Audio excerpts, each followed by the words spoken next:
Coming to war, మనం చూసాం operation Sindoor, we're very focused. ఒకవేళ హిట్ చేస్తే దాన్ని మనం వెరీ బిగ్గర్ వెరీ డీపర్గా వెళ్తామని కూడా నిన్న ప్రధాని కూడా మాట్లాడడం జరిగింది. అండ్ సార్ ఒకసారి ఇప్పుడు కనుక ఒకసారి వార్ స్టార్ట్ అయితే వాట్ ఈస్ పాకిస్తాన్ పొజిషన్? మనం ఎన్ని రోజులు ఖతం చేయొచ్చు అసలు వాళ్ళని? పాకిస్తాన్కి గనక వేరే దేశాలు సపోర్ట్ చేయకపోతే పాకిస్తాన్ని 3-4 రోజులు క్లోజ్ చేసి పెట్టొచ్చండి మనం.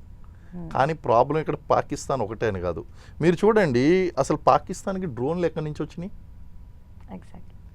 అంటే టర్కీ ఏం చేసింది అంటే అక్కడ పాకిస్తానీ ఎయిర్పోర్ట్లో ఒక సివిలియన్ ఎయిర్ క్రాఫ్ట్ని అడ్డుపెట్టి వెనకాల ఈ మిలిటరీ ఎయిర్ క్రాఫ్ట్ టర్కీ పంపిస్తే ఆ టర్కీ పంపించినటువంటి డ్రోన్ని అంటే సివిలియన్స్ ఫ్లైట్ని అడ్డు పెట్టుకుని ఇక్కడ నుంచి అన్లోడ్ చేశారండి. ఆ యొక్క మిలిటరీ ఎయిర్ క్రాఫ్ట్ నుంచి టర్కీ పంపించిందండి డ్రోన్లు.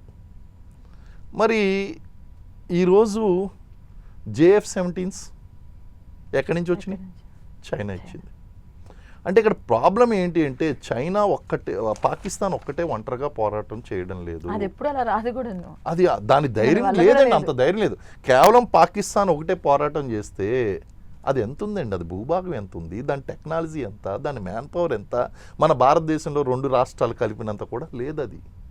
మరి అటువంటప్పుడు దాన్ని ఓడించడం చాలా ఈజీ. కానీ జియో పాలిటిక్స్లో మనం చూసుకుంటే ఆసియాలో ప్రబల శక్తిగానే కాకుండా ప్రపంచంలో ప్రబల శక్తిగా మారుతున్నటువంటి భారతదేశాన్ని నిలువరించడానికి పాకిస్తాన్ని బృహన్నల క్యారెక్టర్ కనుక మనం చూసుకుంటే ముందు ఏంటండి, బృహన్నల నేను యుద్ధం చేయను అని వదిలేస్తే అప్పుడు ఏం చేశారండి, వెనక నుంచి కొట్టారు.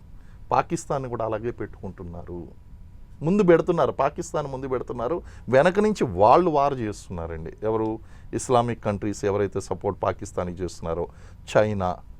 And if you ask me, I feel America also indirectly supporting Pakistan only because America never wanted this issue to be closed. Okay. కాబట్టి ఇలాంటి పరిస్థితిలో ఎక్కువ రోజులు నడుస్తుందండి. కానీ మొన్న ఆపరేషన్ సింధూర్ ద్వారా మనం చేసింది ఏంటంటే వాళ్ళ యొక్క క్రూషియల్ ప్లేసెస్ అన్నీ కూడా సర్వనాశనం చేసాం.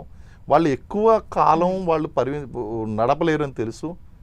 ఈ టాక్స్ నడుస్తున్నాయి చూసారు, దీన్ని నేనేమంటానంటే వెనకాల వాళ్ళు వెపన్స్ తెచ్చుకుంటున్నారు, రీగెయిన్ చేస్తున్నారు, స్ట్రెంగ్తన్ అవుతున్నారు. మొత్తం ఆ టైం రియాక్షన్ ఊపిరి సలపనివ్వకుండా మనం అటాక్ చేసాం. ఆ అటాక్ నుంచి వాళ్ళు ఏంటంటే కొంచెం బ్రీతింగ్ తీసుకున్నారండి నన్ను అడిగితే. పాకిస్తాన్ మళ్ళీ చూడండి, ఇప్పుడు మనం ఈ ఇంటర్వ్యూ చేస్తున్నటువంటి సమయానికి ఎటువంటి అటాక్స్ లేవు, సీజ్ ఫైర్ నడుస్తుంది. ఇది కొన్ని రోజులు పోయిన తర్వాత మీరు చూడండి మళ్ళీ అటాక్స్ స్టార్ట్ అవుతాయి. బట్ అమెరికా ఎందుకు అలా కోరుకుంటుందండి? అంటే మీరు అన్నారు కదా ఇది ఎండ్ అవ్వాలని అనుకోవట్లేదని, బట్ ఆయన మాత్రం మేము మధ్యవర్తిత్వంలో ఉన్నాం, వెరీ హ్యాపీ దీని ఇలా ఉన్నందుకని ఆయన ట్వీట్ల మీద ట్వీట్లు చేస్తూ ఉన్నారు. మరి ఆయన అమెరికా ఆయుధాలు అమ్ముకునే దేశం అండి. అలాగే గత 75 సంవత్సరాలుగా భారతదేశాన్ని బెదిరించింది తప్ప భారతదేశాన్ని ఈక్వల్గా చూడలేదు. బిల్ క్లింటన్ లేకపోతే మన ఆయన ఎవరండి ఇంకొక ఆయన మన president US president Obama and next మన ట్రంప్, వీళ్ళు మన భారతదేశాన్ని సందర్శించారు తప్ప అంతకుముందు ఉన్నటువంటి ప్రెసిడెంట్స్ ఎవరు కూడా భారతదేశాన్ని అసలు లెక్కే చేయలేదు. ఇప్పుడు ఏంటి అంటే మన దగ్గర కార్గిల్ వారప్పుడు కూడా వాళ్ళ వైపే ఉన్నారండి.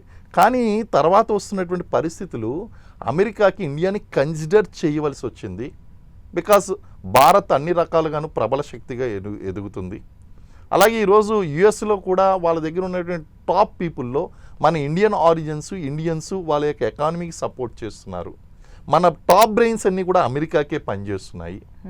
అటువంటప్పుడు ఇండియాని కన్సిడర్ చేయవలసి వచ్చింది.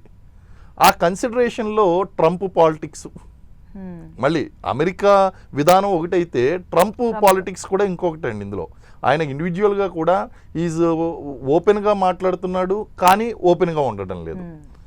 చెప్పేది ఒకటి చెప్తున్నాడు, చేసేది ఇంకోటి చేస్తున్నాడు అండి. ట్రంప్ కూడా చాలా ట్రిక్కీగా ఉన్నాడు, ఆయన కూడా చాలా ట్రిక్కీగా ఉన్నాడు. ఇలాంటి సిచ్యువేషన్స్లో వాళ్ళు never wanted India to be grown as a super power. వాళ్ళకి భయం పట్టుకుంది. ఎప్పటికైనా సరే ఇది 5వ ఆర్థిక శక్తికి ఎదుగుతున్నటువంటి ఈ భారతదేశము మొదటి ఆర్థిక శక్తికి వచ్చేసి ఈరోజు బ్రిటన్ చూడండి, బ్రిటన్ ఎకానమీని మనం మించిపోయాం, అలాగే ఫ్రాన్స్ ఎకానమీని మనం మించాం, అయినా సరే వాళ్ళు మనకు మిత్రులుగానే ఉన్నారు. చైనా వాడి బాధ కూడా అదే కదా మన మీద. ఏషియాలో ఉన్నటువంటి బిగ్గెస్ట్ కాంపిటీటర్ మనం ఏంటి. సో ఇవన్నీ కూడా చూసేసరికి ఇప్పుడు ఎలాగ ఇబ్బంది పెట్టాలి భారతదేశాన్ని, పాకిస్తాన్ ద్వారా మాత్రమే ఇబ్బంది పెట్టగలం అని చెప్పి వాళ్ళు పాకిస్తాన్ని సపోర్ట్ చేస్తున్నారు, మనల్ని ఇండైరెక్ట్గా మనల్ని దెబ్బ కొడుతున్నారండి. ఓకే.